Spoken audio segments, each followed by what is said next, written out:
Welcome back, ladies and gentlemen, here to the Arena World Championship. We've got one more series for you on the day before we head into North America tomorrow, and our top 4 teams of Europe and North America on Sunday. That's the weekend, and we have one more elimination series at that. Wildcard Gaming, once again, not an ideal situation for them. They obviously have the chance to make it through the top 4, but they're in a tough matchup here going up against the Choccy Milkmen. RMD was the composition that knocked them down. That was Method Black. Now Choccy Milkmen, of course, they had a fantastic showing earlier, winning in about 15 minutes their first series. So these guys are absolutely on fire, looking to knock out one of the reigning teams in the first season. So I want to throw it right to you, Z. What do you think about Wildcard Gaming? Because they obviously, we have to break down the Method Black series, I think, to properly understand how this next series will go. They played the Windwalker Elemental and then the Lock Shaman Druid, and neither of them really worked out for them. The Lock Shaman Druid kind of felt like a, you know, just a desperation attempt. They were down 2 maps. They figured, okay, let's try this. We saw Zyzon win playing with the Elemental Warlock, so let's give it a go. Didn't seem too effective, Method Black.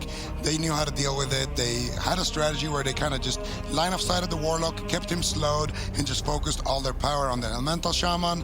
Zeepai played out of his mind and still died, so I don't think that we're gonna see something like that come out of Wildcard Gaming. And I feel like now we have to ask ourselves the question: why aren't they playing DK Windwalker? Because every time we see DK Windwalker from Wildcard Gaming, they perform very well and they actually win.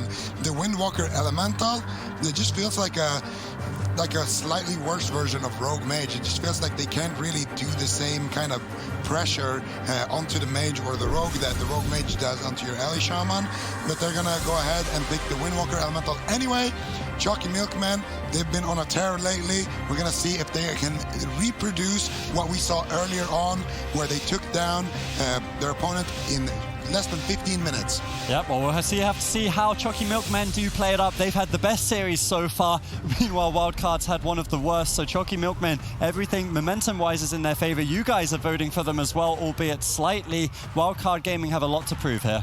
Yeah, right. And it actually looks like Wildcard Gaming, they're going to be opting to play Horde in this matchup, so they're going to be using the Orc racial to reduce the incoming stuns from Ratcher. It's an interesting adaptation. Zeepai no longer has the option to use the Fireblood racial. He was Dark Iron Dwarf in the last series against Method Black, and that allowed him to take off some of the bleeds, the poisons, the effects from the Gladiator's Maledict trinket, and I think it's strong. But they're opting to try to change it up, and maybe that's something that could swing the matchup in their favor. All right, let's see if that change is going to be enough. Choccy Milkmen, of course, have been on a tear today with their Rogue Mage Druid, certainly leveling up. And we were talking about the tier list for the European teams, and it's like it's being flipped on its head just because of DHDK Nation owning Change My Mind and then Diabolus furthermore into the tournament. And I mean, what happens if they actually make it all the way to the final? Just these newcomers playing that one comp, make a run for it. Does it say that Demon Hunter Death Knight isn't actually that awful into some of the matchups? And actually, I think it kind of says that it is important to have both versions of it. If you have the Shaman version, so you prevent teams from all-inning your healer, bringing in that Ghost Wolf strength, and then bringing in the Druid for teams that can't all-in your healer, I feel like you could almost play Demon Hunter Death Knight into almost any matchup and be able to find victory, unless you're maybe fighting Cloud9, because they're the only team that consistently beats it with their Mage Warlock Druid. Yeah, Ratcher under fire in a Lightning Lasso. Big Earthshock coming in from Zeepai, but looks like Clyde's going to be able to easily deal with that. Tops off Ratcher. There's been good control from the team of Choccy Milkmen so far in this game. Wildcard Gaming has been able to deflect, but a nice little attempt here onto Looney. He gets caught into a kidney shot. He's got no trinket. Barstin gets forced out. Good offense here from Choccy Milkmen, but the grapple weapon from Blizzo is enough to deny the kill. Looney does manage to survive, but now they're in a situation where Gelu, he has Icy Veins, and Looney's got no trinket, no bark skin. He could be in some trouble. All right, let's see if Choccy Milkmen can set up the swap on the Looney, blow him out at game number 1 and take the swing match advantage, although I don't think they'll ever change comp. Here comes the stun. Gelu gets crowd controlled by Blizzo, right as Looney would have been in dire straits. Gelu still gets follow-up. That Comet Storm hitting pretty big. Gladiator's Maledict gets grounded by Zeepai. Great protection from both Blizzo and Zeepai during that assault to keep Looney alive during one of his most vulnerable moments. Now they look to counter-engage onto Ratcher. Yeah, Ratcher going to be taking a little bit of damage. Looney does manage to survive. Barksian's going to be up in 10 seconds, so he should be A-okay from that next attempt if Choccy Milkman do decide to go after them. And we saw when Wildcard Gaming went against Method Black, it was mostly Zeepai that fell in that matchup. So I think it's likely later on, Choccy Milkman, they're going to be going after the Shaman of Zeepai consistently with these kidney shots, the Kleptomania to remove Ghost Wolf, all the heal over time effects that Restoration Druid brings to the table. Looney kind of standard trinketing out a blind there. Doesn't want to fall behind on his healing in this matchup, but you can see now there's an opportunity for Choccy Milkman. They have Vendetta rolling up. There's no trinket for Looney. There's no trinket for Zeepai, and this is where they can start getting these significant setups. Their Wildcard Gaming don't really have too many answers to deal with. Yeah, Choccy Milkman playing similarly to Method Black, switching between the Druid and the Shaman, trying to exploit the weakness of healing 2 targets and catching one of the members off guard. And even if they don't catch them off guard, Looney will spend a lot more mana healing 2 targets if Clyde is only healing 1. So definitely an effective strategy. It's how Method Black was able to find victory. Now, Wildcard Gaming got a lot of momentum whenever they targeted the Rogue, which is why we still see them targeting the Rogue on Choccy Milkman. If Ratcher overextends out of line of sight and gets stunned, he will easily be taken out of the match. So his team needs to move in, support him when necessary. Choccy Milkman are changing targets again, stunning up Zeepai and Looney, but not actually getting any follow-up. Instead, maybe trying to attack both members at the same time and focus on just maximizing their pressure. They don't get the kill. Huge hit on Gello. I mean, that was absolutely... What was that? What actually just hit Gello? Was that a ferocious bite? I mean, that wasn't Stormkeeper. That wasn't Touch of Death. Those are still available, and I mean, they did that much damage without them. Gello could be in a lot of trouble. It was Storm, Earth, and Fire, Fist of Fury, Whirling Dragon Punch with a Lightning Lasso, plus some damage added in by Looney. That's big burst damage, especially if Gello doesn't have a trinket to get out of it. It's almost unhealable damage at that point if you can't shut down the Lightning Lasso. But Looney could be in trouble. He gets interrupted. He can't use Bark Skin. He can't use Iron Bark. Do they have follow-up damage? Looney's in trouble. One Gladiator's Maledict lands. Gladiator Safeguard procs. Immediately Spell Stolen. A full kidney shot onto Looney. This is so scary. It looks like Blizzo might be able to keep him alive with that Ring of Peace. Ratcher gets bumped away and unfortunately unable to stay on target, but Looney's just not topping himself off. Finally, some big heals coming in, but it was at the cost of a lot of his mana. I mean, it's looking pretty dire here. That huge attack with Touch of Death and Stormkeeper didn't get an Ice Block. It didn't even get an Iron Bark, so Choccy Milkman are looking solid to continue their advancements here onto Wildcard Gaming and pressure. Looney likely running that Feral Affinity, so it's much more difficult for him to stay alive in the specific matchup, and that's why they keep switching between him and Zeepai. They don't want to deal with that Ghost Wolf being too slippery, overextending while Blizzo is at their backs. So by switching to 2 targets and crowd controlling Blizzo, they can remove that threat of the Windwalker and keep both Looney and Zeepai in a defensive posture. Big hit onto Ratcher. Perfect War Stomp combined there onto Ratcher, almost taking him out.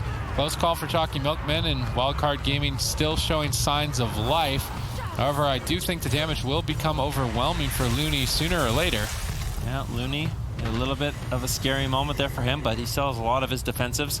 7% dampening. Clyde, is he sitting down for a drink? If he resets his mana, this is going to be massive. And I think he did manage to get out of combat, sit down for a drink, but unfortunately denied there. The totem coming in from Zeepai, keeping him in combat, slowing down his drink, and he didn't get to recover really any mana, and he has to in this situation. I don't think Looney's doing great on mana either, but I would have to say momentum in favor of Wildcard Gaming at this time of the game. Clyde definitely going to have to play a bit of catch-up. All right, Clyde, what are you going to do here? 10% dampening. Your team needs to stay aggressive in the face of Wildcard Gaming, or you're just going to get poked down by the Elemental Shaman. But you're totally tapped on mana, so maybe it's wiser to just go for a drink, and that looks like what Clyde wants to do. He's just sneaking away into the starting area. Blizzo wants to stop him, but he's Frost Nova'd. How much mana are you going to regenerate? If he goes back to full Ring of Peace, beautifully sniped by Blizzo. He didn't get a full reset, but still a slight lead. Looney's interrupted, but Gellu's under fire. Big hits onto Gellu. No Stormkeeper just yet. Touch of Death. This Touch of Death could easily get a second Ice Block if they crowd control Clyde simultaneously. I'm almost wondering which target they're going to go after, because In this match, they're putting way more damage on the mage, whereas previously we saw the rogue almost targeted down exclusively. In this position, I think the mage is actually more vulnerable with only one more ice block remaining, and they've gotten more pressure and burned Clyde's mana faster, targeting Gelu overall. So target adaptation here for Wildcard Gaming. Looney is also spending a lot of time in cat form, dishing out some extra damage, which is evening out the mana. Certainly, I would say across the board on Wildcard Gaming, their offense is a lot better here against Choccy Milkman than it was against Method Black. Yeah, Blizzo trinkets out of the cyclone. He wants to get aggressive here onto Ratcher. They might be able to take him down in the bash. Does he have the healing? Clyde really struggling and gets wind sheared. Nicely done by Zeepai. Gelu trying to back him up with some polymorphs. Does manage to find them onto Zeepai, and that slows down the damage enough to keep Ratcher alive. He still has Cloak. He has the evasion. He has Vanish, but he's on the run. He's playing defensive. He got the kidney shot onto Zeepai, but he's looking for a re-stealth. He needs to try to get away, get out of combat. If he can get this re-stealth, it's going to be big. We're at 20% dampening. Clyde has a massive mana pool. He was able to sneak away. Ratcher doing a good job sort of baiting Wildcard Gaming into chasing him, making them think he was in trouble when really he wasn't, and Clyde was just sitting down and drinking. All right, Clyde setting up the game-winning play there, regenerating a huge amount of mana, and that means the Choccy Milkman can play on offense a lot more, which means Wildcard Gaming, they're going to be pinned at the pillar. They're going to have to sneak in an opportunity. Gelu sees that opportunity and totally shuts it down, blinking into line of sight to interrupt Lightning Lasso, enabling Ratcher, but actually Blizzo is just owning Ratcher at the moment. He can't really even afford to go around the corner. Finally stabilized, moving in onto Zeepai. Looney gets blinded, he trinkets blind. Now we will likely see a Vendetta Icy Vein swap to Looney, and all-in kill through Barkskin as the main win condition for the Choccy Milkmen. Of course, they're going to have to wait to that point in time, and they're under fire. The longer they wait, the more damage they're going to take. Zeepai is still hovering at low health. This is forcing Looney to switch Life Bloom to Zeepai, which even opens up bigger opportunities to switch targets. I think that they can erase Looney. I'm surprised they're still continuing the attack onto Zeepai. They managed to at least pull Iron Bark out of Looney's defensive pocket. Ratcher is low on health now, has to evasion the Fists of Fury. Blizzo switches immediately to the Mage, maximizing his pressure onto two targets at the same time. Once again, Blizzo making good assessments on what is the highest priority. Not attacking into evasion, obviously, is going to be a pretty big high priority, but I mean, whenever the mage starts dragging Blizzo away, he doesn't overextend. He comes back, attacks the rogue. When the mage comes in, he's immediately back on the mage, and it's providing a huge amount of pressure. Whoa! Has to block. Suddenly, the Choccy Milkmen, they're out of ice blocks. Ratcher is still low on health, and despite the drink that Clyde got, he's now actually completely out of mana. Wildcard Gaming have two members below 50% health at 30% dampening. I mean, this is Wildcard Gaming's game. Ratcher could just die. Looney's trying to kill him. Kidney shot. Ratcher doing everything he can to survive. Zeepai just moments away from potentially closing out the game. Cloak of Shadows denies for now. Blizzo, Looney, they're all over Ratcher. He shadow steps away. Good evasive maneuvers there by the Choccy Milkman, and Ratcher in particular. That buys them some time. Clyde, I don't know what he's going to do in this situation. He's completely out of mana. He uses Innervate. He needs to keep Gelu alive, but Zeepai has a lot of burst damage at his disposal. Gelu, of course, he still has an ice block, so a lot of defensives to really rotate through, but it's Ratcher that is in trouble. He's got the smoke bomb. They have an opportunity. Can they take down Zeepai? Looney's got no mana either. And Icy Veins gets pulled up by Gelu. Do they have the damage? There's a full polymorph onto Looney. Zeepai has to survive a little longer. In the meantime, Ratcher, he could fall. He gets stunned with an interrupt onto Clyde. Big carries there by Zeepai, getting the stun onto Ratcher with that Rock Elemental, as well as that wind shear onto Clyde, deny any of his heals. They set up the game-winning play, and Wildcard Gaming claimed game number one. Yeah, Wildcard Gaming actually adapted. They went back over to the Pack Spirit, played this super damp mode.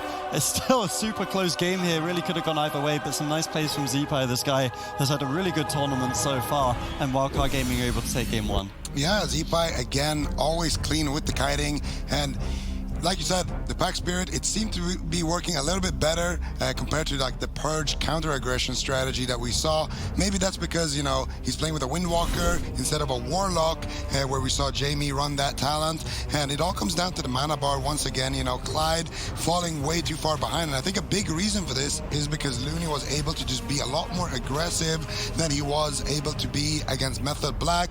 Despite being targeted early on, Blizzo had some nice rings of pieces, protecting Looney, allowing him to feel safe and feel confident. And I think punishing the mage as well kind of slowed things down a little bit for the Choccy Milkman. Gelu is, one of the stars on this roster, really the one who leads the charge for his team, being able to force out the healing over time effects onto him and shut him down a lot, just allows them to stall out the game for a longer period of time. Here, of course, we have a polymorph onto Looney. We got the re-polymorph as well, and we see a kill setup happen onto Zeepai, but Zeepai, too good with the kiting, runs around the corner, and Blizzo manages to take down the rogue. Yeah, really impressive. Obviously, Wildcard Gaming did lose to the Rogue Mage Druid earlier in the day from Method Black. Now they find themselves one up here against Choccy Milkmen. Of course, Choccy Milkmen, they're kind of renowned for playing Rogue Mage, various variations of it, but nothing else particularly coming out of them. Do you think there's anything they could swap up, or do you think the RMD is a matchup that they can win here then? That's a good question. I mean, we saw Method Black win this matchup, so I have to say they definitely have a shot, but I think some of these adaptations, like you said, going over to the Pack Spirit, going over and playing Horde just makes Zeepai a lot more durable in general, and it could be the case where they might not have the firepower that they really need in order to take them down, and with that Windwalker Monk, all that consistent damage that Blizzo's going to be having in this matchup, they might have more than enough time to actually secure a kill, so it's kind of hard. We know that they do play other setups. Potentially they could go to the Fire Mage, Assassination Rogue Paladin, try to take advantage of the fact that they have the Blessing of Protection to take down Blizzo. Definitely an option for them in this matchup, but we'll have to see what they're thinking. This definitely looked a lot different than when they played against Method Black, though. Yeah, for sure. And I think that's one thing, like Method Black have just been a tier above other teams so far in summer. That's why they won the first cup. That's why they're through the top 3 now. But Gelu Baba is one of these mages that we know is very comfortable on fire, right? Like, we talk about Fried Kitty playing mostly Frost. We talk about even Raikou, to be honest. He loves to play that Frost mage where he can. Gelu Baba has played a lot of Frost and Fire in this season. And Arcane, to be honest. Yeah, he is really an all-star when it comes to the mage. Is there any advantage to going over to Fire, do you think, or would you rather see him stick to Frost? Well, it's just different playstyles. So if you play with the Frost Mage Druid, typically you go for a little bit longer game, and then you win with, just having a lot of burst and a long CC chain. Whereas with Fire, it feels like you can just end the game at any moment. If you get out a greater Pyroblast and you have a good CC chain, anything can go down, early on in the game, especially when you pair it with like a Holy Paladin. You have even more damage, and Fire Mages, they kind of have their own setup condition as well. So a Frost Mage relies completely on his Druid or on his Paladin, it's usually the Druid, to kind of set up the crowd control chain for him, a Rogue, giving him a Sheep Shot, or a Druid giving him a Bash, and then you land a Ring of Frost or a Polymorph. Whereas a Fire Mage, he can get an opportunity where he just Sheeps one of the DPS, blinks to the healer, Dragon's Breath, rings the healer as well, and kind of sets up a 3 versus 1 on his own, where he can get those greater Pyroblasts out as well. So the Fire Mage is basically more high risk, high reward in comparison, and it's usually paired up with a Paladin for that reason, because you have so many just strong defensives that can just keep you going. Yeah, and I mean, this is the thing, right? Like, obviously the Mage, this composition drafted by Wildcard Gaming, bringing both the Windwalker and the Elemental, when we first saw it, we were like, okay, this is designed as a mage killer. They brought it in against Cloud9 to take down Wealthy Man. They were able to do that twice. They didn't play this on the bigger maps, but on the smaller maps, it was very successful at tunneling down the mages. Here, now that Choccy Milkmen have brought it to Ashermane's full Sid, do you think they're going to have such an easy time? I think they're just going to play Rogue Mage Druid and be able to drink more on Ashermane's fall, I think is their plan. If they were going to do an all-in kill on the Windwalker, I think they would have gone for a smaller map. Wildcard Gaming possibly considering blind locking a different composition, trying to flip the map on its head. So with the balanced Druid Elemental Shaman, it's likely that they could stop drinks a lot more easily with Starfall and the Totem snipes from Zeepai. Although I'm wondering what Choccy Milkmen play into this. I think you just keep playing the Rogue Mage Druid, you keep playing the standard setups. I think overall this is weaker into the Rogue Mage, the balanced Druid Elemental, than the Windwalker. Although maybe the map puts it back. I still think...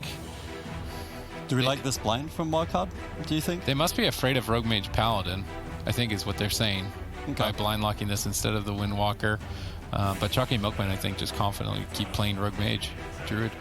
You think RMD? So Wildcard Gaming, do we agree that, like, on a smaller map or on a bigger map like this, the Paladin would be more scary for Wildcard Gaming? Do you think that's what they're scared of? Do you just think it's the fact that Druid would be able to drink in RMD?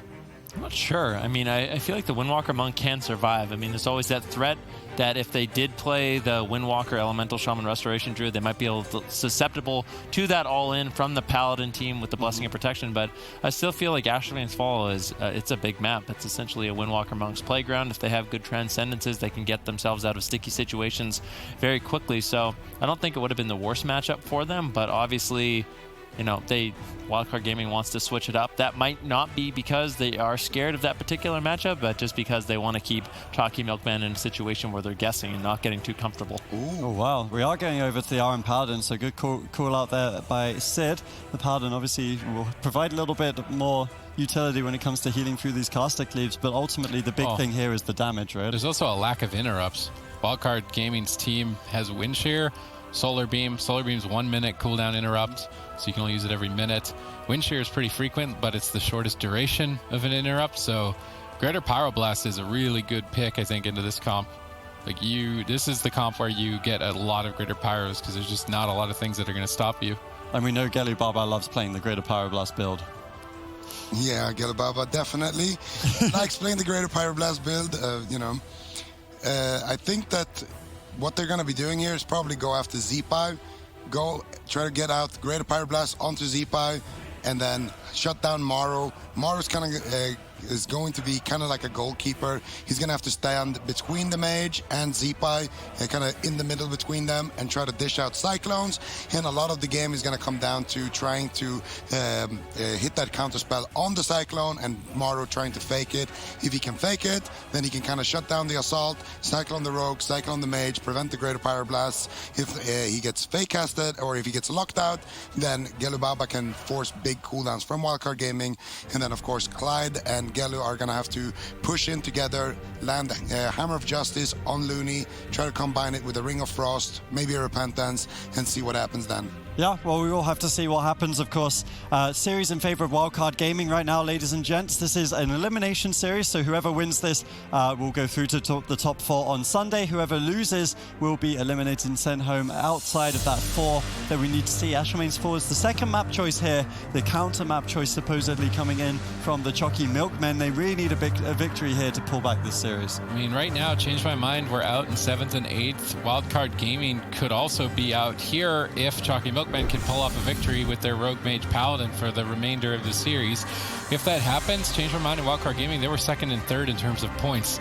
This opens up Xyzon to have some potential if they can take the entire tournament to get higher in the top 4 placings and get closer to Method Black as well. So there is a big turn of events in terms of point generations in the European regions, and it's spread much more thinly, making it difficult to guarantee your survival and your ability to actually make it to the summer finals for your shot at BlizzCon. So there is a lot on the line between these two teams right now so early in the summer season.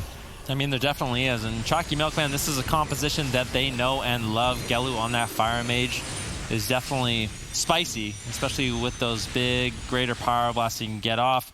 It's a lot of damage, 35% damage, so if you can consistently get those off, you can just wipe the floor with someone quite quickly. It's going to be up to Wildcard Gaming to make sure that they can deny.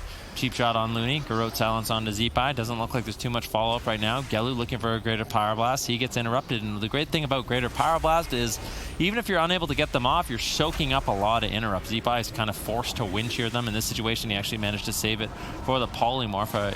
Gelu probably should have waited a little bit longer to go for that Dragon Breath setup, wait till Wind Shear was out of the way, but if he can get the Wind Shear out of the way with Greater Pyroblast, then he has an opportunity to move in with the Dragon's Breath, Ring of Frost / Polymorph, like Zico was kind of talking about. The Fire Mage can set himself up for these crowd control windows.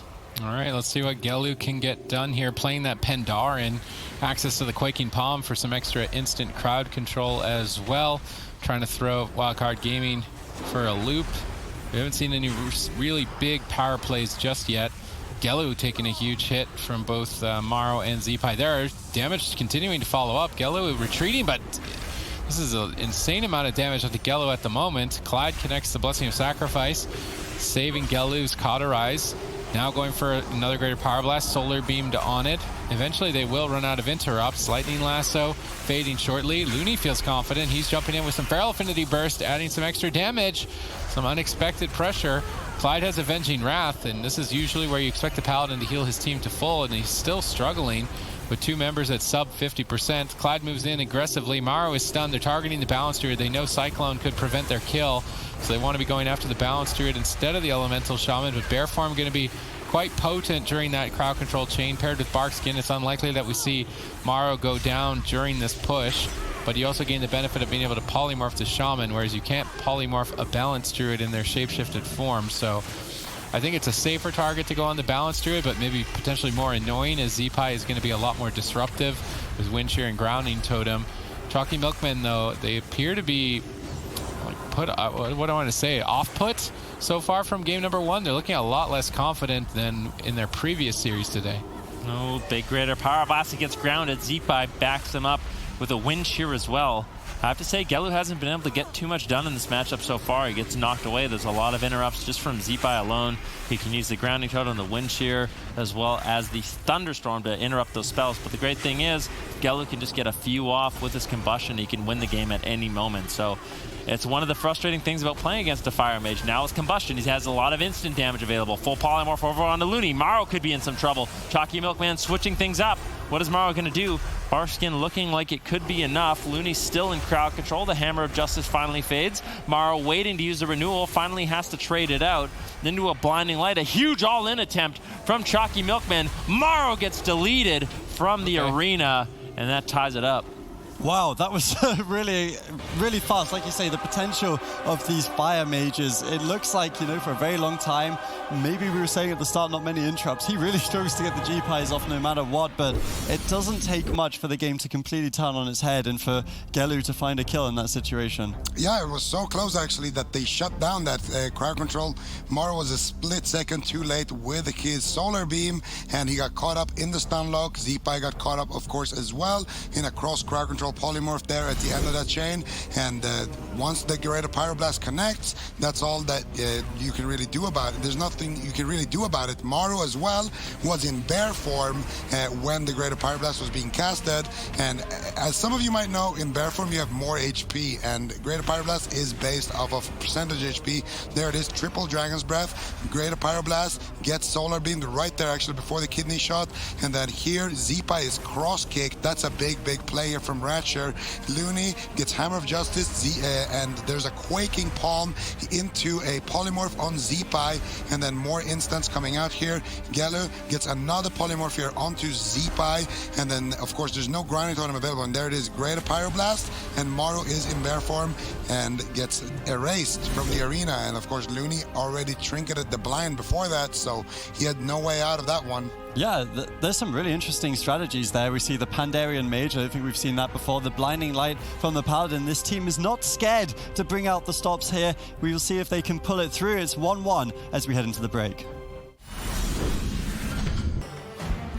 Welcome back, ladies and gentlemen. We're halfway through the last series of the day here between the Chalky Milkmen and Wildcard Gaming. I'm always super happy to see it whenever Gelu Barbar does bring out that Fire Mage, that beautiful little Pandarian there coming in, and the racial actually kind of helped them win the game with the cross crowd control and the Greater Pyroblast. I'm Healing Start hosting. We have Venruki, Super Tease and Zico here on the desk for our final series, and of course this is basically everything is being played for here between these two teams. One of them will go home outside of the top 4, and then the other one will go through to Sunday. Of course, map and composition advantage going in favor of Wildcard Gaming here. Chalky Milkmen, though, I'm super happy to see it. They get rid of the Rogue Mage Druid and they lock in the RM Pala. Yeah, once again now, Wildcard Gaming, what are you gonna do?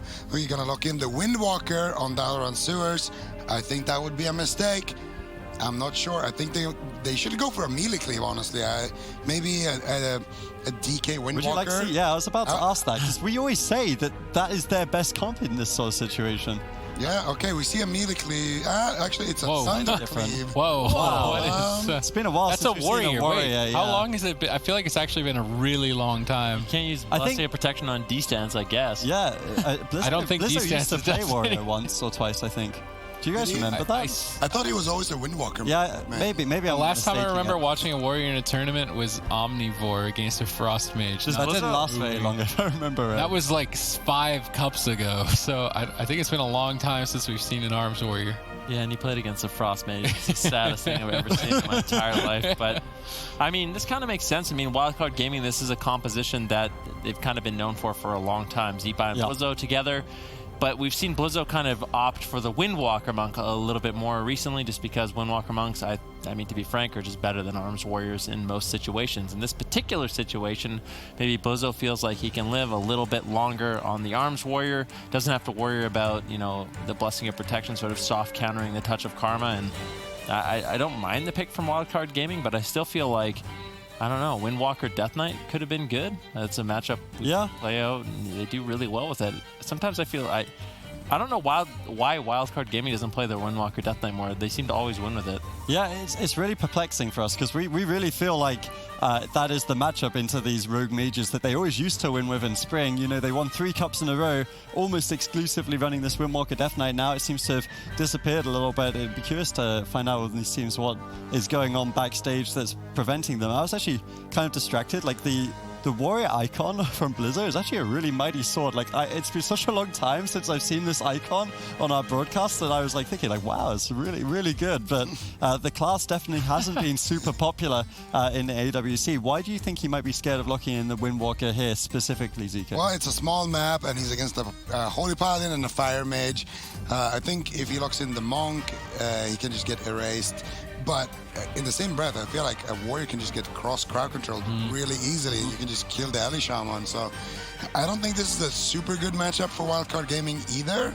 I think Choccy Milkman can easily win this, and that's a swing match as well for them, which means that they get to lock in the composition and select the map as well, should the series go to Game 5. So this is a very important map to kind of have your pick down on, and first warrior of the entire summer season. Let's see how it goes. Well. 2015, 2016, you know, you had this constant battle between Blizzo and Joe Fernandez for who is the best warrior in Europe. Obviously, both of them have been heading off, playing their Windwalkers more recently, but Blizzo brings it back here on Dalaran Suras in Game 3 between Wildcard Gaming and Choccy Milkman. All right, here we go. We're tied up. The Rogue Mage Paladin might just be the best composition in the game. At least I would put it as a top contender after Never Lucky's success in North America and now potentially Choccy Milkman's success. And this is a composition that I do think we're going to see a lot more of moving forward. Now, of course, there has to be an answer. I just don't think anyone knows exactly what it is. That's why we're seeing the Arms Warrior from Blizzo come out. Maybe it is the answer. In the past, this composition has done very well at dragging fights on, and the Choccy Milkmen are running a composition that is effectively on a time limit. Although how short of the time limit is it? They've got crowd control on 3 members. This is the perfect start for Choccy Milkmen. Zeepai on the run. Gelu looking to continue the crowd control. Wondering if Clyde is running that blinding light. So if they get Trinket from Looney here with blind, the next time that they go for a crowd control, if it's blinding light on the back end of it, that's something like a 20 or 30 second crowd control chain. So Zeepai needs to get ready for it. Right now he's trying to push while they have the advantage to get cooldowns from Gelu. Clyde deflects the push with Blessing of Sacrifice, redirecting damage to himself, and Blizzo is not afraid to be chopping up the Paladin as well, putting pressure on the 2 players, but Avenging Wrath should be more than enough. Kidney shot on Zeepai, polymorph on Blizzo, into a re-polymorph, and then Gelu will likely want to push forward to crowd control Looney. So Gelu is waiting, he's casting polymorphs, this can't be dispelled. He can also maybe cast Greater Pyroblast. We see Clyde moving in, Hammer of Justice, Blinding Light. This is going to be a long crowd control chain, but Clyde needs to engage it. Right now he's actually getting caught off guard. Looney is he's expecting himself to be the target, I guess because he's standing so close to Zeepai, so he used his Fortifying Brew, almost anticipating an attack on himself, but I don't think it was very obvious that they were going to even target him in the first place. Looney gets interrupted. Pressure still continues to mount. Blizzo's doing what he can, disarms the rogue. Looney's in the Hammer of Justice. Now into the Polymorph War Banner. Definitely an effective utility from the Arms Warrior that the Arms Warrior brings exclusively, which reduces crowd control to all members affected. That broke up this crowd control chain and did allow Zeepai to survive. Yeah, Gelu has been really struggling so far in this matchup. There's been really good positioning from Zeepai and Looney. The healing seems solid. Zeepai's been able to survive. Ratcher could be in a little bit of trouble. Now a swap over onto Blizzo. Are they going to be able to find any damage? Doesn't look like it just yet. Where are the windows of opportunity? There's no Vendetta. Gelu still has his combustion. And as we saw, all it took was one combustion from Gelu with the blinding light talent from Clyde.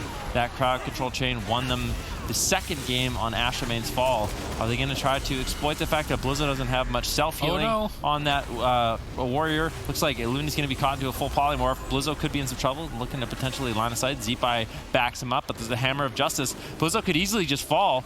Combustion needs to get used by Gelu. They could just win right here, right now. Yeah, the Arms Warrior has absolutely no self-healing, no expel harm, no soul leech healing, no death strike. So even with the defensive stance, if his healer is crowd controlled and not putting out health per second, the warrior's health will go down, albeit at a slower rate than other classes. It will just continue to go down, and that is the main weakness in the current meta of the Arms Warrior. That's why we're not seeing a lot of them. All the most powerful melee, always capable of self-sustaining. Blizzo under fire now as Chalky Milkman switch their targets, and he's not going to have that Ghost Wolf benefit, the Pack Spirit, or the Spectral Recovery. So if they can cross crowd control Zeepai and Looney, Blizzo certainly has to be the best target. He's running Gnome, so he doesn't have access to the human ratio to get out of more stuns. He's not playing Orc, so the stuns aren't reduced either.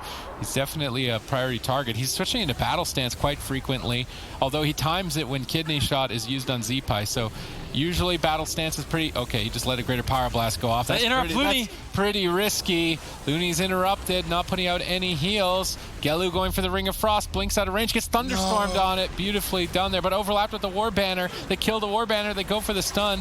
Blizzo trinkets, but trinkets before Smoke Bomb. Trinkets on top of Life Cocoon. He's just trying to play aggressive and finish the game, but there's so much more defense to go through.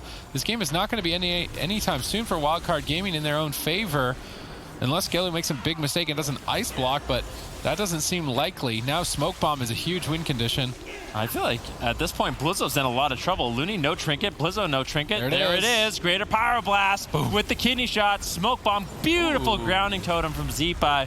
One of the only reason Blizzo is alive right now. That was such a nice setup. A triple intimidating shout coming in from Blizzo as well, denying the offensive push from the Chalky Milkman, and they managed to stay alive. That was great backup from Zeepai. Good pressure on Gelu right now. Really trying to take it to the Chalky Milkman here on their Rogue Mage Paladin. Gelu has been having a difficult time even getting crowd control. Blizzo's going to switch targets, going after Ratcher as the most extended player. So Blizzo is just always hitting the closest target. If the enemy mage moves out of line of sight, now he's actually going out of line of sight, but he went out of line of sight with Blade Storm, so he'd be immune to stuns. Although the Blade Storm is now over, Ratcher's moving in. Ratcher's waiting to stun at any moment. Perhaps he wants to see if Gelu can blink counterspell or maybe set up a drink. They stun Blizzo. They also stun Gelu at the same moment. Ratcher Shadow steps over to interrupt the lasso to open up Gelu.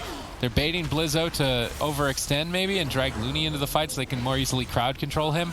Zeepai Polymorph dispelled instantly. Ratcher being pressured now. Chalky Milkman under fire. Wildcard Gaming are doing a lot better than I anticipated. I was expecting the Warrior or the Shaman to be a lot more vulnerable. Of course, they are probably the most experienced players on these specializations, which is why they can... the sap on the trinket by Ratcher, although it's non-consequential. The Life Cocoon was already active. It's absorbing all the damage while Looney sits through his sap. So although it was a flashy play, Life Cocoon is more than enough for Blizzo to stay alive. Blizzo is dancing between battle stance and defensive stance. Now in defensive stance, as he activates it there with the shield above his head, reduces damage taken, but also reduces his damage done. So he needs to navigate between those two stances to maximize output and also maximize or reduce the amount of damage incoming on himself. If he can do that properly, stance dancing, then he should, I actually think, be able to take this. They've been developing a lot of pressure with some openings. Perhaps Looney can look to crowd control a little bit more, cross crowd control, something like Paralysis, Lightning Lasso, and Stormbolt. Place those spells on 3 different targets so they all cannot be disrupted and get guaranteed uptime. Some triple cross crowd control. The defense is good from Wildcard Gaming, but so far we haven't seen much in terms of offense. Yeah, they're kind of struggling to find damage. They have been able to survive. Here it is. Triple intimidating shout once again. Lightning Lasso on Ratcher. What are you going to do, Ratcher? He gets caught into the stun. Big burst damage from Zeepai. Gelu trying to back him up. Gets interrupted by Blizzo and knocked away, swatted away by Zeepai with that Thunderstorm. Gelu now looking for a greater power blast, manages to find one. Massive damage over onto Blizzo. They find the Meteor. Combustion still not committed, but that was the Vendetta. Life Cocoon trades out quite easily. A beautiful interrupt snuck in by Gelu. Do they have any follow-up crowd control? Zeepai, I think, lands a heal onto Blizzo, and Blizzo just gets topped off right away. It's big heals coming in from Wildcard Gaming. I like that crowd control, stunning up both targets that could interrupt Lightning Lasso. No one can stop it, and you maximize your output. They get Aura Mastery, potentially more if they can push through, but the Temporal Shield denies it for now. Mana is surprisingly even. I was not expecting both healers to be so healthy on mana at this point in the match. Gelu looking for a greater Pyro. Sneaks one in over onto Zeepai. Huge chunk of his health is now missing. Counterspell secured. Zeepai on the run. Chalky Milkmen mix it up. They're switching targets. They've realized they've spent far too much time on Blizzo. It's becoming too predictable, so they're trying to mix it up, go after the Shaman. Also in dampening, they reduce the effectiveness of that Ghost Wolf healing. This is a crowd control I want to see, but also just paralysis on the Paladin at the same time. If you Stormbolt the Rogue, Lightning Lasso your kill target, and then paralysis the healer, you remove healing, all damage, and all interrupts for a period of time, and then you can chunk through and get a kill. So far, they're doing 2 out of 3. Stormbolt one target, Lightning Lasso the kill target, but they're not going for crowd control on Clyde. Now Looney's taken out of the fight. Dampening is incredibly high. Zeepai's traded powerful defensive cooldowns to stay alive, and they have now faded. Looney needs to make a decision. Does he Life Cocoon on this attempt as well? If he doesn't, they might just lose. Chalky Milkman will put them on match point. Blizzo is trying to stall with the intimidating shout. Gelu trinkets out of the Lightning Lasso to get more crowd control and amp up the pressure. Zeepai still low on health. They don't want to have to overlap Life Cocoon before Vendetta and before Combustion, but I feel like Looney almost has to. They're going to pop the Life Cocoon, but now there's a huge opening for Vendetta in 13 seconds, and Combustion and Avenging Wrath. I mean, Chalky Milkman can just press these 3 cooldowns at the same time, and I think it's guaranteed kill almost. I don't think Gelu's uses Combustion once the entire game, and this game's been going on for quite some time, so really waiting for that perfect opportunity, that perfect moment, and this is it. I mean, Looney's got no cooldowns left. Ratcher just has to survive. It's the exact setup you talked about, Sid. It's Stormbolt on Gelu, Paralysis on Clyde, Lightning Lasso on Ratcher, but now Chalky Milkman, they're looking to reverse the pressure. Do they have the damage? Combustion. It's going to be Vendetta. It's going to be everything. Looney, with the Thunder Focus team, manages to find the heals, and Zeepai does manage to survive. A nice Thunderstorm gets out of line of sight, and that was a massive attempt by Chalky Milkman that was easily stopped by Wildcard Gaming. All right, beautiful defense from Wildcard Gaming, and that's what they're known for.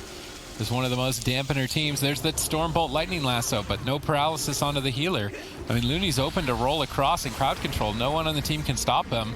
So the crowd control chains are a bit disjointed. Zeepai expected the attack, activated Astral Shift before being stunned. Warbanner from Blizzo stalled out some crowd control, so now Wildcard Gaming have an opportunity to counterattack. Looney's trying to get Blizzo out of Poly as soon as possible so they can get the pressure out with this opportunity, but they still need to get through a Blessing of Protection, a Divine Shield, a Blessing of Sacrifice, a Cauterize, an Ice Block. This is a lot of defense still available. I guess I just got Ice Block. That's one defensive cooldown off the grocery list of the Chalky Milkmen. Yep, Ice Block, a long cooldown for the Fire Mage. You only have one available. Full blind on Looney. Here's an attempt on to Zeepai. What is Looney going to do? There's a full kidney shot. He still has his trinket, but he doesn't have to use it. He just uses the Life Cocoon, and this is good. At 32% dampening, you can afford to make that trade where you don't necessarily have to go 1-for-1 with the trinket, with the blind. Now Looney has it available for this polymorph. Gelu manages to sneak in the crowd control. Follow-up Ring of Frost. Ratcher could be in some trouble. Lightning Lasso coming in from Zeepai. Beautiful counter pressure. It's going to be the ultimate sacrifice coming in from Clyde, which does keep Ratcher alive. But Zeepai still getting low. The Assassination Rogue, the Fire Mage, just does so much damage to the Elemental Shaman, especially in this late game situation. Greater Power Blast flies in from Gelu. Looney's going to have to use even more mana to top off Zeepai. And at this point, it's anyone's game. I mean, at this point, it certainly is. Mana is still even. Cooldowns are rotated back up and available for Wildcard Gaming. Their Stormbolt Lightning Lassos eventually will overwhelm the Paladin, even if they don't crowd control him. But now a swap to the Warrior. Very low on health. Die by the Sword on 10%. Rallying Cry as well, but that Rallying Cry bonus health will end, and with it, Blizzo will lose all of its health. It's going to be ending very shortly. Looney is still crowd controlled, and that's going to be it. Rallying Cry falls. Life Cocoon was 1 second too short, and the Choccy Milkmen put Wildcard Gaming on match point. What an absolutely incredible game coming in here by the Choccy Milkmen, able to reverse the series on its head, the swing match in their favor. Looney with another rare mistake there, the Trinket Life Cocoon a little bit too late, but overall it still felt like this Armor Warrior was an exposed weakness. Even if that cooldown had come out in time, Choccy Milkmen had so many openings. Yeah, and that's the thing as well. You would Trinket outside of the blind, so in 20 seconds they would probably lose the game anyway. But of course, it is a small mistake or a pretty significant error to make there at the end of it. But you know, as dampening goes on, the Holy Paladin stays strong because of his cooldowns. The big weakness of the Holy Paladin is that you run out of cooldowns. They have big healing, of course, with those wings. So if they have mana, they can easily, you know, keep the game going. And of course, Clyde still has his Blessing of Protection. He has a lot of things to work with. It felt like Wildcard Gaming were just trying to survive, but then eventually they just died, you know. And here, dampening is so high.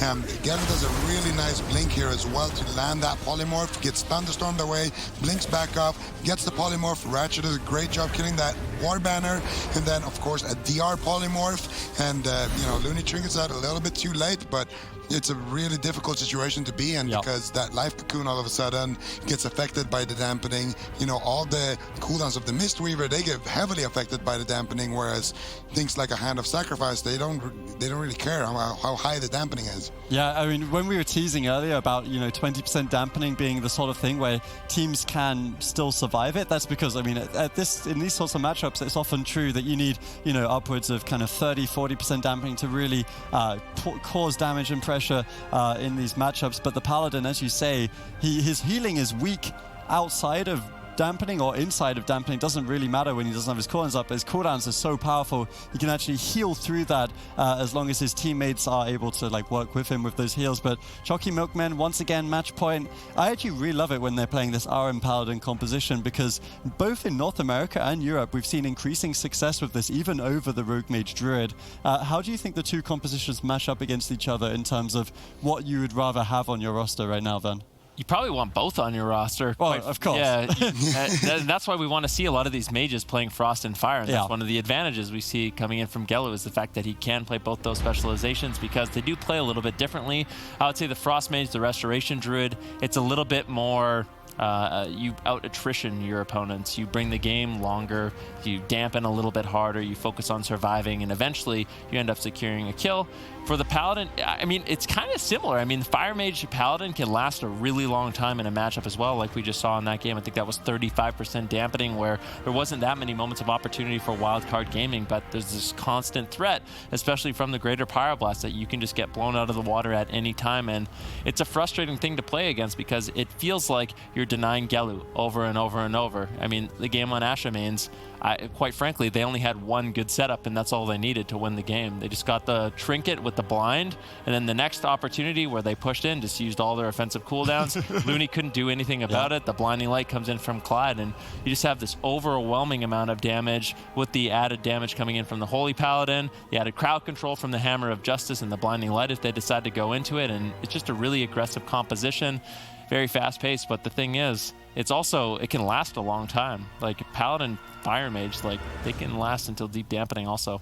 Yeah, I mean, it's absolutely true. Choccy Milkmen, I mean, I don't want to count Wildcard Gaming out of this, because of course this is a fantastic team. I could definitely see them turning this series on its head, especially with this lock-in, which we're really happy to see. But Choccy Milkmen, this tournament could be really for them, you know, like they're playing against DHDK next if they win this. We saw RM Paladin already winning this matchup, but let's not get ahead of ourselves. Let's talk about this, because we've been waiting a long time for Wildcard Gaming to lock in this DK Windwalker. Yeah, the DK Windwalker, you know, the double melee teams in general, they can really make it annoying for a Fire Mage, because you don't really have slows, you don't really have, you know, all of those peels that we typically see with like a Frost Mage Warlock or a Frost Mage Windwalker or even a Frost Mage Assassination Rogue. They have to fend for themselves a little bit. Sometimes they just have to tank the damage, and that is very taxing on the Holy Paladin's mana. That can cause him to have to use his cooldowns, you know, instead of being able to space them out shot over a long period of time, he has to use, multiple cooldowns at once, and that's why the Windwalker DK is so strong. But there is, of course, a glaring weakness here as well, which is that, Looney is still a Mistweaver monk who can just get crowd control for a really long period of time, and of course, Blizzo is also a target that could get completely deleted in, the matter of seconds. Yeah, so there's definitely a high volatile potential here with this game, whereas last couple of games were all about, who can weather the storm, who can make it to that final lights out dampening moment. Now we have potential for explosions here. The Blessing and Protections on the Touch of Karmas. There's so many ways they can kill the Windwalker, but Wildcard Gaming also won't take very long, Sid, to execute this game should they get given the opportunity. I mean, they could even run down the Paladin at a certain point if they want to. I mean, the safest strategy is targeting the Mage and disrupting all the crowd control and protecting your Mistweaver, and Blizzo just avoiding every setup for as long as possible. But I think there's also a certain point in the game where you can just target the Paladin as Windwalker Death Knight and run the Paladin over, assuming that you're stable and you've held on to enough cooldowns. But Wildcard Gaming have the tools. They have the anti-magic zone to trade for Vendetta or Combustion. Blizzo has Transcendence. They picked a really good map for monks with Blackrock Hold, so they can position their Transcendence in the gate, the center of the gate, and then go to the middle of the map, basically anywhere on the map, and then portal back around 2 points of line of sight, and really avoid a reconnect. So this map, or Blade's Edge, or even Mugambala, I think would have been good maps overall, but this map is also small, so they can close the gap, switch targets more easily. I mean, the main goal for the Death Knight and the Windwalker is to stack the enemy team up as frequently as possible for leg sweep. They can do this through Death Grip or just through the map if the enemy team starts stacking up. So Wildcard Gaming, I think, have the tools to be able to pull this off, but Chalky Milkman could also, cheese a win? I feel like they could cheese a win, especially if they run Blinding Light. I think the Paladin should be running Blinding Light, because if you get the Monk's Trinket with Blind, the next setup, you have Blinding Light, which is just as good as Blind in that situation. So I think that Chalky Milkman could win this game off crowd control cheese if they run that build and specifically, and if they don't, then it goes to game 5 and maybe we see a less friendly map for Windwalkers to survive. Yeah, that's definitely one of the things to note, is that obviously you don't know what exact talents your opponent is running until you see them run it. So the Blinding Light could be a wildcard pick here for Clyde against Wildcard Gaming themselves. But either way, Wildcard Gaming face elimination from the tournament before Sunday here in this game. If they are to lose this, Chalky Milkmen will advance to the top 4 and put themselves in a real good position going into the summer finals. Yeah, I think all of us on the desk think this is a matchup that's pretty good for Wildcard Gaming. I mean, they've had a lot of success playing this double monk, Windwalker, Death Knight into these different rogue mage variants. Looks like Looney will be the target of choice. Gelu looking to get aggressive early on, drops the Meteor. Kidney shot into Hammer of Justice. Looney manages to easily shrug off that damage. He's going to be surviving. Gelu focusing on control on the Blizzo. Looney's in trouble. He gets interrupted. Could he just throw away the game? It's going to be Gladiator Safeguard. It's going to be basically everything. Looney manages to survive, but that interrupt coming in from Ratcher was huge. Forces out the Life Cocoon, the Fortifying Brew. Luckily for Looney, he still has his Trinket, but that was a bit of a panic mode. Yeah, monks in general, pretty difficult to survive against Rogue Mage, whether you're a Mistweaver or a Windwalker, but you can already see Looney using that Transcendence back into the starting gate. Gelu was in position to blink and interrupt his heals on his recovery moment. Looney stalls with Paralysis. But even stalling it, Ratcher's on the move with Sprint activated, connects, he gets Ring of Peace away from Looney. This Ring of Peace critical to Looney's survival. Blizzo protecting him. Whether or not Blizzo or Looney are the target, it's all about protect the monk. Touch of Death gets activated. Ratcher vanishes away, realizing that Touch of Death is going to be a pretty big hit here. So he uses Vanish to try and escape to safety, reduce that burst pressure, but Blizzo is all over him still, keeping it up. Yeah, Ratcher, he's going to be in some trouble. Blizzo, Zeepai, they are all over him. Clyde has to play catch-up. He's still got a lot of mana. He's got some defensive cooldowns he can really work with. It looks like they want to turn their attention over on the Blizzo. It's really risky to go after Looney. Ratcher's going to do it anyways. Can he find the full stun? There's still Combustion available for Gelu. He's been so patient in these matchups with his Combustion. And I'm really surprised to see him wait this long to really pull it out, but he opts to just use it during like the game-winning setups. Now finally going to be pulling it out. Anti-Magic Zone trades out from Zeepai. And I like this play. I wonder what talents Gelu is going to be playing. I'm actually going to take a quick look. He's actually not playing Greater Power Blast anymore. He's going for that Fire Starter build with Tinder, and I really like this build. It allows him to get off fireballs really consistently, which is going to lower the cooldown on Combustion, and it's now desynced. You can see Anti-Magic Zone, a minute 35-second cooldown. Combustion, 1:18 seconds. So now the next combustion, there's no anti-magic zone, and you can kind of desync defensive cooldowns. With this talent choice coming in from Gelu, it's something we don't see a lot of mages implement, but I do feel like it's really strong. Another swap onto Looney. Blizzo saves Looney once again. Paralysis on Ratcher. Although may still have to expend a life cocoon, which would be devastating. Looney's on the run. He doesn't want to have to commit that cooldown for this attack. Looney's managed to sit through blind, sit through a swap with no commitment of cooldowns, which means he can play around the vendetta of Ratcher. Because Choccy Milkman already showed their hand attacking Looney, he is now anticipating that he is the main priority target. So he's playing his cooldowns around as if he will be the target later on. But if Choccy Milkmen know that Looney is anticipating that, then they should switch their strategy to attack Blizzo, which then means Blizzo needs to adapt his play as well to survive. So both teams are going to keep each other on their toes as it is such a volatile matchup. Big pressure on Ratcher, but huge heal incoming, stabilizing the entire team. Kidney shot on Looney once again. Blizzo uses Ring of Peace to protect Looney, so Ratcher switches targets to Blizzo instead, pressuring him. Gelu not in position to support too much. He counterspells Looney. Looney actually activated his Fortifying Brew preemptively. He anticipated a Vendetta there, and Ratcher didn't commit it, so Vendetta's still available. No Fortifying Brew. They go after Blizzo. Potentially they go for a Smoke Bomb. They have to really decide how they want to play this. Do they want to try and swap to Looney with Vendetta and get his trinket that way and then win with blind on a different target with a Blessing of Protection? That seems like the best route to victory right now. They should just go after Looney with their cooldowns. He'll trinket because he has to or he'll die.